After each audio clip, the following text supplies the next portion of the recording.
Movie స్టార్టింగ్‌లో మనం బస్తర్ యొక్క ఘనమైన అడవుల్లో మహిమ అనే అమ్మాయి పరిగెడుతూ ఉండడం చూస్తాం. ఆమె చేతిలో ఒక 10 సంవత్సరాల పాప ఉంటుంది. ఆ పాప అప్పుడు స్పృహలో ఉండదు. కొంతమంది తాంత్రికులు మహిమని చంపడానికి తనను వెంటాడుతూ ఉంటారు. వాళ్ళ నుండి తప్పించుకోవడానికి మహిమ ఒక గుహ దగ్గరికి వచ్చి దాక్కుంటుంది. అప్పుడే ఆ కేవ్ లోపల నుండి తన లవర్ సింహ యొక్క స్వరం వినిపిస్తుంది. నిజానికి మహిమ ఆ అడవిలో తన లవర్ సింహ ఇంకా తన ఫ్రెండ్ బబ్లూతో కలిసి వచ్చింది. ఆ స్వరాన్ని ఫాలో అవుతూ వెళ్లి మహిమ ఆ కేవ్ ఎంట్రన్స్ దగ్గర ఆగిపోతుంది. అప్పుడే గుహ లోపల నుండి బబ్లు బయటికి పరిగెడుతూ వస్తాడు. బబ్లు చాలా భయపడి ఉంటాడు. ఇంకా మహిమకి అక్కడ నుండి వెంటనే పారిపోమని చెప్తాడు. కానీ అప్పుడు ఎవరో వెనక నుండి వచ్చి బబ్లు తలని నరికేస్తారు. అక్కడితో సీన్ ని కట్ చేసి 8 నెలల తర్వాత సీన్ ని చూపిస్తారు. అక్కడ మనం మానస ఇంకా తన లవర్ సంజయ్ ని చూస్తాం. మానస ఒక రైటర్. తనకు సూపర్ న్యాచురల్ ఫోర్సెస్ గురించి రాయడం అంటే చాలా ఇష్టం. కానీ సంజయ్ కి దేవుళ్ళు దెయ్యాలు పైన నమ్మకం ఉండదు. అయినా కూడా వాళ్ళిద్దరూ ఒడిశాలో ఉన్న ఒక ఊరికి వెళ్తుంటారు. మహాదేవి అనే మహిళని కలవడానికి. మహాదేవి ఆ ఊర్లో ఒక దేవిలాగా పూజించబడుతుంది. ఆ ఊర్లో వాళ్ళ నమ్మకం ప్రకారం మహాదేవి దగ్గర దేవి శక్తులు ఉంటాయి. ఇంకా తను డెమోనిక్ స్పిరిట్స్ ని విముక్తి చేయగలదు అని నమ్ముతుంటారు. కానీ సంజయ్ కి ఈ మాటలపై నమ్మకం ఉండదు. అందుకే మహాదేవి అతన్ని ఒక చోటికి తీసుకుని వెళ్తుంది. అక్కడ కొంతకాలం క్రితం ఒక కుటుంబంలో వాళ్ళ అమ్మమ్మ చనిపోయి ఉంటుంది. కానీ ఆమె ఆత్మ ఇంకా ఆ కుటుంబాన్ని ఇబ్బంది పెడుతూ ఉంటుంది. అందుకే వాళ్ళు ఆ ప్రమాదం నుండి బయటపడడానికి మహాదేవిని పిలిచారు. మహాదేవి ఆ అమ్మమ్మ సమాధిని తవ్వించగా ఆ స్కెలెటన్ ని చూసి తనకు అర్థం అవుతుంది. ఆ అమ్మమ్మ చనిపోయే ముందు డాక్టర్ దగ్గర పళ్ళు సెట్ ఒకటి పెట్టించుకుంది. కానీ ఆ పళ్ళు సెట్ ని ఆమెతో పాటు సమాధి చేయలేదు. చనిపోయే ముందు ఆ పళ్ళు సెట్ ని తన మనవడికి ఇచ్చింది. అందుకే ఆమె ఆత్మ ఇంకా పరలోకానికి వెళ్లకుండా అక్కడే తిరుగుతూ ఉంటుంది. మనవడిని అడగ్గా ఆ పళ్ళు సెట్ తన దగ్గరే ఉన్నాయని చెప్తాడు. అందుకే మహాదేవి ఆ పళ్ళు సెట్ ని మళ్ళీ స్కెలెటన్ తో కలిపి సమాధి చేయమని సలహా ఇచ్చి అక్కడి నుండి వెళ్లిపోతుంది. అక్కడి నుంచి వెళ్తున్న టైంలో మానస మహాదేవిని తన కుటుంబం గురించి అడుగుతుంది. అప్పుడు మహాదేవి చెప్తుంది తన చిన్నప్పుడే తన అమ్మ నాన్న చనిపోయారు. అప్పుడు తనని తన బాబాయ్ పెంచాడు అని చెప్తుంది. కానీ ఒక రోజు తన జీవితం మొత్తం మారిపోయే ఒక సంఘటన జరుగుతుంది. ఎందుకంటే ఒక రోజు మిర్రర్ ముందు తన రూపం ఒక దేవి రూపంలా కనిపించింది. ఆ తర్వాత మహాదేవికి ఎక్కడికి వెళ్ళినా ఆ రూపమే తనకు కనిపించేది. అయితే ఒక రాత్రి ఒక ప్రకాశవంతమైన వెలుగు తనని దేవి దగ్గరకు తీసుకెళ్లిందని చెప్తుంది. మరుసటి రోజు ఊర్లో వాళ్ళు మహాదేవిని దేవి ఒడిలో పడుకొని ఉండడం చూస్తారు. ఆ రోజు నుండి ఊర్లో వాళ్ళు మహాదేవి దేవి అవతారమని నమ్మి పూజించడం మొదలు పెడతారు. ఇదంతా తెలుసుకున్నాక మహాదేవి కూడా తన జీవితం మొత్తాన్ని దేవి ఆరాధనలో గడిపేసింది. చాలా సంవత్సరాల తర్వాత తను పెద్ద అయిన తర్వాత ఒక సాధు బాబా తన దగ్గరకు వచ్చారు. మహాదేవి ఇక్కడికి రావడం ఆ దేవి సంకల్పం అని చెప్తాడు. ఆయన మహాదేవికి అనేక దివ్య విద్యలు నేర్పించారు. అలాగే చాలా యోగ క్రియల ద్వారా శక్తులను కూడా అందించారు. ఆ శక్తులను ప్రజల మంచి కోసం ఉపయోగించమని మహాకాళికి చెప్పారు. కానీ ఈ క్రియలను నేర్చుకునే ముందు ఆ బాబా మహాదేవికి క్రియాయోగం ద్వారా తను ఈ విద్యలు నేర్చుకునే ముందు తన అమ్మ ఆశీర్వాదం పొందడానికి తన గతంలో తన అమ్మ ఇంకా బ్రతికి ఉన్న టైంకి పంపిస్తారు. ఈ క్రియలో ఆత్మ శరీరాన్ని వదిలి ఎక్కడికైనా ఇంకా ఏ కాలానికైనా వెళ్ళగలదు. ఇప్పుడు ప్రెజెంట్ లో మరొక వైపు మహిమ తన ఇంట్లో ఆత్మహత్య చేసుకున్నట్లు చూపిస్తారు. తను చనిపోయే టైంలో 9 నెలల గర్భవతిగా ఉంటుంది. అంటే సింహ బిడ్డకు తల్లి కాబోతుంది. అక్కడ ఆచారాల ప్రకారం తల్లి ఇంకా బిడ్డని కలిపి సమాధి చేయరు. అందుకే మహిమ కడుపును చించి బిడ్డని బయటికి తీసి తల్లి నుండి వేరుగా సమాధి చేస్తారు. మహాదేవికి ఇది తెలిసిన వెంటనే తన మానస ఇంకా సంజయ్ ని తీసుకుని మహిమ ఊరు వైపు బయలుదేరుతుంది. ఎందుకంటే మహిమ తన బాబాయ్ కూతురు. అలాగే ఆ కుటుంబంలో ఇది మొదటి మరణం కాదు. దానికన్నా ముందు తన అత్త మామలో ఒక యాక్సిడెంట్ లో చనిపోయారు. ఆ తర్వాత తన ఒక తమ్ముడు కూడా చనిపోయాడు. అందుకే మహాదేవికి మహిమ మరణం సాధారణమైనదని అనిపించదు. ఆ ఇంట్లో తప్పకుండా ఏదో చెడాత్మ ప్రభావం ఉందని తను అనుకుంటుంది. దాని గురించి తెలుసుకోవడానికి అక్కడికి వస్తుంది. తన బాబాయ్ ఇప్పుడు రెండవ పెళ్లి చేసుకున్నాడు. ఆ పెళ్లి ద్వారా అతనికి హారిణి అనే ఒక కూతురు పుట్టింది. అలాగే మొదటి భార్య ద్వారా మహిమ ఇంకా శ్రీలక్ష్మిని కన్నాడు. అయితే శ్రీలక్ష్మికి ఇప్పుడు 1 సంవత్సరం వయసున్న బిడ్డ కూడా ఉంటుంది. కానీ మహాదేవి రెండవ ఆంటీకి నచ్చదు. తను ప్రీస్ట్ అంటే చర్చ్ ఫాదర్ మీద ఎక్కువగా నమ్మకం పెట్టుకుంది. అక్కడికి వెళ్ళిన తర్వాత మహాదేవి హారిణి యొక్క అసాధారణమైన ప్రవర్తనను చూసి ఆలోచనలో పడుతుంది. హారిణి గురించి శ్రీలక్ష్మిని అడుగుతుంది. అప్పుడు లక్ష్మి చెప్తుంది కొంతకాలం నుండి హారిణి బిహేవియర్ ఇలాగే ఉంది. త్వరగా కోపం రావడం, మగాడ్ల మందు ఇంకా సిగరెట్స్ ని తాగడం లాంటి వింత వింత పనులు చేస్తుంది అని చెప్తుంది. ఇవన్నీ విన్న తర్వాత మహాదేవి తన బాబాయ్ని మహిమ ఆత్మహత్యకి కారణం ఏమై ఉంటుందని అడుగుతుంది. అప్పుడు ఆయన కారణం తెలియదని చెప్తాడు. కానీ 8 నెలల క్రితం మహిమ, సింహ ఇంకా బబ్లు కలిసి ఎక్కడికో వెళ్లారని, అక్కడి నుండి వచ్చిన తర్వాత మహిమ ఎవరితో కూడా మాట్లాడడం ఆపేసిందని, తను ఎప్పుడు కలవరపడుతూ ఉండేదని, సింహ ఇంకా బబ్లు ఆ తర్వాత ఎక్కడికి వెళ్లారో కూడా తనకు తెలియదని చెప్తాడు. సింహ ఇంకా మహిమ ఇద్దరు ఒకరిని ఒకరు చాలా ఇష్టంగా ప్రేమించుకునే వాళ్ళు. అలాంటిది మహిమ దినాలకు కూడా సింహ రాలేదు. ఎందుకో ఏమీ అర్థం కావట్లేదని చెప్తాడు. చెప్తాడు. ఇప్పుడు మనకి ఇంకో సైడ్ సింహ కనిపిస్తాడు. చాలా రోజుల తర్వాత తన మామయ్య ఇంటికి వస్తాడు. అక్కడికి వచ్చాక మహిమ చనిపోయిందని చెప్పినా దానికి వాడు ఏమీ పట్టించుకోపోయినట్టు బిహేవ్ చేస్తాడు. అతని ప్రవర్తన కూడా చాలా మారిపోయినట్లు ఉంటుంది. లైక్ ఎవరో అతన్ని ఆవ ఇచ్చినట్టు అనిపిస్తుంది. మరుసటి రోజు మహాదేవికి మహిమ ఆత్మ కనిపిస్తుంది. అలాగే కొంతసేపు తర్వాత హారిని ఒక కనిపించిన శక్తులతో మాట్లాడుతూ ఉండడం చూస్తుంది. అందుకే మహాదేవి తన సాధన ద్వారా మహిమకి నిజంగా ఏం జరిగిందో తెలుసుకోవడానికి ప్రయత్నిస్తుంది. కానీ ఒక దుష్ట శక్తి వచ్చి తన క్రియాని భంగం చేస్తుంది. అప్పుడే మహిమ రికార్డ్ చేసిన ఒక వీడియో దొరుకుతుంది. దానిలో ఆమె అగాధ అనే పేరు చెప్తూ ఉంటుంది. అడవిలో తన ఆ శక్తిని అనుభవించిందని చెప్తుంది. ఇప్పుడు ఈ అగాధ ఎవరో తెలుసుకోవడానికి మహాదేవి ప్రయత్నం చేస్తుంది. తను ఈ విషయం గురించి హారిని అడగడానికి ప్రయత్నిస్తుంది. కానీ అప్పుడు హారిని నువ్వు ఇక్కడి నుంచి వెళ్ళిపో అని కోపంగా చెప్తుంది. ఆ తర్వాత హారిని తన అమ్మతో తనకు ఒక పెద్ద నల్ల నీడ కనిపిస్తుందని చెప్తుంది. తన తల్లి ఈ విషయం ప్రీస్ట్ దగ్గర చెప్పగా అతను ఇది హారిని బ్రహ్మ మాత్రమే అని చెప్పి వాళ్ళని తిరిగి పంపిస్తాడు. ఆ తర్వాత మహాదేవి మహిమ సమాధి దగ్గరకు వెళ్లి తన శక్తులతో మహిమ ఆత్మని పిలవడానికి ప్రయత్నిస్తుంది. తనకు ఆ రాత్రి అడవిలో ఏం జరిగిందో తెలుసుకోవడానికి. అలాగే తన శక్తుల్ని ఉపయోగించి సింహ ఆత్మని తన అధీనంలోకి తీసుకొని తన ముందుకు పిలుస్తుంది. ఆ రాత్రి అడవిలో మహిమతో ఏం జరిగిందో అడుగుతుంది. అప్పుడు సింహ చెప్తాడు, ఆ రోజు మహిమ, బబ్లు ఇంకా నేను బస్తర్ అడవుల్లో ఉన్న సికావ్ కేవ్స్ చూడడానికి వెళ్ళాం. ఎందుకంటే ఆ గుహలో చాలా రహస్యమైన ప్రదేశం ఉందని మాకు తెలిసింది. కానీ అక్కడ ఉండే ఊర్లో వాళ్ళు ఆ అడవి ఇంకా గుహలోకి వెళ్ళొద్దని వార్నింగ్ ఇస్తారు. ఎందుకంటే కొంతకాలం క్రితం అడవిలో జరిగిన రహస్యమైన హత్యల వల్ల ఆ గుహని పోలీస్ సీల్ చేశారని, కానీ ఆ రోజు ఒక ప్రత్యేకమైన చంద్రగ్రహణం ఉందని, ఆ టైంలో అక్కడ ఉన్న సైతాన్ శక్తులు మేల్కొంటాయని చెప్పారు. కానీ ఈ మాటలను పట్టించుకోకుండా ముగ్గురు బైక్ మీద ఆ గుహ వైపు బయలుదేరుతారు. రాత్రి టైంలో ఆ ఘనమైన అడవుల్లో వాళ్ళ బైక్ పాడైపోతుంది.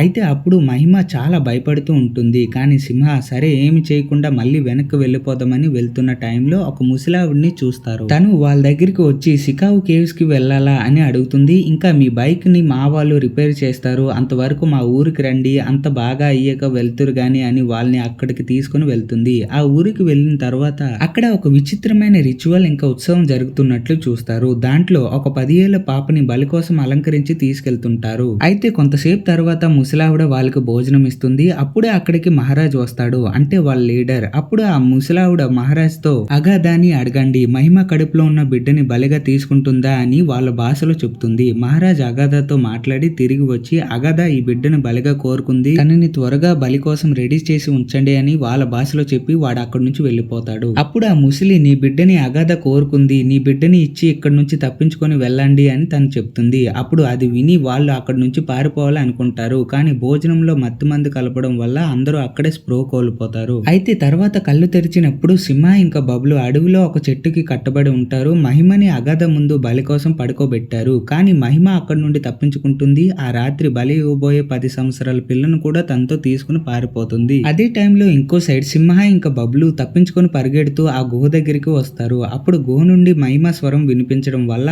ఆ గుహ లోపలికి వెళ్ళిపోతారు. దాని తర్వాత మనకు సినిమా స్టార్టింగ్ లో చూపించిన ఆ సీన్ ని మళ్ళీ చూపిస్తారు. మహిమ పరిగెడుతూ అదే గుహ దగ్గరికి వస్తుంది. ఆ టైంలో తన కళ్ళ ముందు బబ్లు తల నరికేయబడుతుంది. ఆ తర్వాత మనకు తెలుస్తుంది బబ్లు తల నరికింది ఇంకెవరో కాదు, ఆ రాత్రి బలి ఇవ్వడానికి రెడీగా ఉంచిన ఆ 10 సంవత్సరాల పాపనే అని. కానీ మహిమ వల్ల ఆ బలి పూర్తి కాలేదు. ఆ పాప తన జీవితంలో అత్యంత అదృష్టవంతురాల అనుకుంటుంది. ఎందుకంటే అగాధ కోసం తన ప్రాణాన్ని అర్పించడానికి అవకాశం వచ్చిందని. అప్పటికి మహారాజ్ తన మనుషులతో అక్కడికి వచ్చి మహిమని చుట్టుముడతారు. కానీ మహిమ అక్కడున్న నిప్పుతో వాళ్ళందరినీ నిప్పంటించి అక్కడి నుంచి ఎలాగోలా తప్పించుకుంటుంది. ఆ అగ్గిలో ఆ 10 సంవత్సరాల పాప కూడా కాలి చనిపోతుంది. దానివల్ల అగాధ బలి పూర్తి కాలేదు. అదే కారణం వల్ల అగాధ అనే ఆ సైతాన్ శక్తి మహిమ ఇంకా తన కుటుంబం మొత్తం మీద పగపడుతుంది. వాళ్ళందరినీ అంతం చేయాలని నిర్ణయించుకుంటుంది. ఇదంతా తెలుసుకున్న తర్వాత మహాదేవి సింహాని అడుగుతుంది, ఆ రాత్రి గుహ లోపల ఏం జరిగింది, నువ్వు అక్కడ ఎవరిని చూసావని. కానీ అతను సమాధానం చెప్పే ముందే అగాధ తన అధీనంలో ఉంచుకున్న సైతాని ఆత్మల వల్ల సింహాని మెలకు తెప్పిస్తుంది. దానివల్ల అతని ఆత్మ మళ్ళీ తిరిగి వెళ్ళిపోతుంది. మరుసటి రోజు మహాదేవి సింహ ఇంటికి వెళ్ళగా అక్కడ సింహ మామయ్య ఇంకా తన కొడుకు చనిపోయి ఉంటారు. వాళ్ళను సింహాన్ని చంపాడు. ఎందుకంటే వాళ్ళు సింహ ఒక ప్లేస్ లో క్షుద్ర పూజలు చేస్తూ ఇంకా అగాధ సేవకుడు మహారాజ్ తో మాట్లాడుతూ ఉండడం చూశారు కాబట్టి. నిజానికి అగాధ యొక్క సైతాన్ ఆత్మలు సింహాన్ని ఆవహించాయి. సింహ ఇంకా ఆర్ని ద్వారా మహిమ కుటుంబం మొత్తాన్ని చంపి తర్వాత మహిమ ఆత్మని హింసించడానికి ప్రయత్నిస్తున్నాయి. ఎందుకంటే ఆ రాత్రి అగాధ బలి పూర్తి కాకుండా ఆపిన తప్పుకు మహిమకు హింసించాలని అగాధ కోరుకుంటుంది. ఇంకో సైడ్ హారిని తన స్కూల్లో ఎగ్జామ్ రాస్తున్న టైంలో పెన్ రాయకపోవడం వల్ల తనకు చాలా కోపం వస్తుంది. అప్పుడు తన చేతిలో ఆ పెన్నుని గట్టిగా పొడిచి కొంత భాగాన్ని చీర్చి అందులో వస్తున్న రక్తంతో ఎగ్జామ్ పేపర్ లో అగాధ అగాధ అగాధ అని రాస్తూ మెంటల్ లాగా బిహేవ్ చేస్తుంది. అది చూసి ఏమైంది ఆర్ని అని అడిగిన టీచర్ చేతిలో పెన్సిల్ ని గుచ్చేస్తుంది. దానివల్ల తన పేరెంట్స్ ఆమెని ప్రీస్ట్ దగ్గరికి తీసుకుని వెళ్తారు. అక్కడ ప్రీస్ట్ తన లోపలున్న ఆత్మని బయటికి పంపించడానికి ప్రయత్నిస్తాడు. కానీ అక్కడ తనతో పాటు చాలా చీకటి శక్తులు ఉన్నాయని తెలుసుకుంటాడు. భయపడిన ప్రీస్ట్ తన ప్రాణం కాపాడుకోవడానికి అక్కడ నుండి పారిపోతాడు. ఆ తర్వాత మనకు తెలుస్తుంది అడవి నుండి వచ్చిన తర్వాత మహిమకి ఒక విషయం అర్థమైంది. తను అగాధ రిచువల్ పూర్తి కాకుండా ఆపడం వల్ల అగాధ తన కుటుంబం సభ్యుల్ని ఒక్కొక్కరిగా చంపేస్తుందని, అందుకే మహిమ తన కడుపులో ఉన్న బిడ్డని అగాధకి బలిగా ఇవ్వడానికి ఒప్పుకుంటుంది. అదే కారణంతో తన ఆత్మహత్య కూడా చేసుకుంది. అగాధ తను ఇంకా తన బిడ్డని బలి తీసుకుని తన కుటుంబాన్ని వదిలేస్తుందని అనుకుంది. కానీ మహిమ చనిపోయిన తర్వాత కూడా అగాధ అలా చేయలేదు. ఎందుకంటే అదొక సైతాన్ శక్తి, దానికి దయ లేదు, మంచి చెడు తెలియదు. మరొక వైపు మహాదేవి గురువు అయిన ఆ బాబా తన దగ్గరికి వచ్చి అగాధ గురించి వివరిస్తాడు. అగాధ ఒక దానవ శక్తి అని, అది కలి యొక్క అంశం నుండి పుట్టిందని చెప్తాడు. ఈ టైంలో అగాధ సింహ శరీరాన్ని తన అధీనంలోకి తీసుకొని అతని లోపల అనేక చీకటి ఆత్మలను ప్రవేశపెట్టిందని చెప్తారు. దానివల్ల అతని ద్వారా ఇతరులను చంపించగలదని వివరిస్తాడు. ఇప్పుడు ఆ రాత్రి గుహ లోపల నిజంగా ఏం జరిగిందో తెలుసుకోవడానికి మహాదేవ్ గురు తన ఆత్మని క్రియాయోగం ద్వారా అదే కాలానికి పంపిస్తాడు. సింహ ఇంకా బబ్లు గుహ లోపలికి వెళ్లిన టైంలోకి అక్కడికి వెళ్లిన మహాదేవి ఆ సంఘటనకి కొన్ని రోజులుగా ముందు జరిగిన విషయాలను చూస్తుంది. పోలీస్ ఇన్స్పెక్టర్ సలీం అనే వ్యక్తి రూపంలో సింహ లాగానే కనిపించేవాడు. అడవిలో బ్లాక్ మ్యాజిక్ పేరుతో చంపబడిన ఊర్లో వాళ్ళ బాడీస్ ని కనుగొంటాడు. అందుకే ఆ గుహని సీల్ చేశాడు. కానీ చంద్రగ్రహణం టైంలో అక్కడ కొన్ని తాంత్రిక క్రియలు జరుగుతాయని అతనికి తెలిసింది. అందుకే ఆ గ్రహణం రోజు నిజం తెలుసుకోవడానికి అక్కడికి వెళ్తాడు. అక్కడ గుహ లోపల సలీం కి సింహ ఇంకా బబ్లు కనిపిస్తారు. అప్పుడు అగాధ తన మాయ శక్తులతో మహిమ వాయిస్ తో సింహతో మాట్లాడుతుంది. సలీం నన్ను ఎక్కడో దాచిపెట్టాడని చెప్తుంది. దానివల్ల సలీం ఇంకా సింహ మధ్య గొడవ మొదలవుతుంది. ఆ గొడవలో సలీం సింహాన్ని చంపి అతను నరికిన తలని అగాధాకి సమర్పిస్తాడు. అప్పుడు అగాధ సలీం ని తన అధీనంలోకి తీసుకుంటుంది. అంటే ఇంత టైం వరకు సింహలాగా తిరుగుతున్న వ్యక్తి నిజంగా సింహ కాదు, సలీం. ఇదంతా చూస్తున్న మహాదేవి ఆత్మ అగాధ విగ్రహం దగ్గరికి చేరుతుంది. అక్కడ అగాధ సింహ నరికిన తలతో మాట్లాడుతూ మహిమ కుటుంబం మొత్తాన్ని చంపి వాళ్ళ ఆత్మలను బంధించి తన సైన్యంగా మార్చుకుంటుందని చెప్తుంది. అలాగే మరింత ప్రజలను చంపి వాళ్ళ ఆత్మలను కూడా తన సైన్యంలో చేరుస్తుందని చెప్తుంది. చాలా మంది సైన్యం అయ్యాక మీరు పూజించే ఆ దేవుళ్లపై యుద్ధం ప్రకటిస్తా అని అంటుంది. ఒక రకంగా చెప్పాలంటే అగాధ తన చీకటి శక్తులను పెంచుకుంటుంది మహాదేవి ఇంకా దేవుడిని ఎదుర్కోవడానికి. అప్పుడు మహాదేవి అగాధకి నీ ఈ ప్రయత్నంలో నిన్నెప్పటికీ విజయం పొందనివ్వను అని చెప్తుంది. ఇదంతా తెలుసుకున్న తర్వాత తన గురువు చెప్పిన ప్రకారం మహాదేవి మహిమ బిడ్డను వేరుగా సమాధి చేసిన చోటు నుండి బయటికి తీసి మహిమతో కలిపి మళ్ళీ సమాధి చేస్తుంది. దానివల్ల మహిమ ఆత్మకి ముక్తి లభిస్తుంది. అప్పుడు అగాధ కోపమంతా మహాదేవి వైపు తిరుగుతుంది. దానివల్ల కోపంతో ఉన్న సలీం ఇంకా హారిని మహాదేవిపై దాడి చేస్తారు. కానీ మహాదేవి తన శక్తులతో వాళ్ళని బంధించడానికి ప్రయత్నిస్తుంది.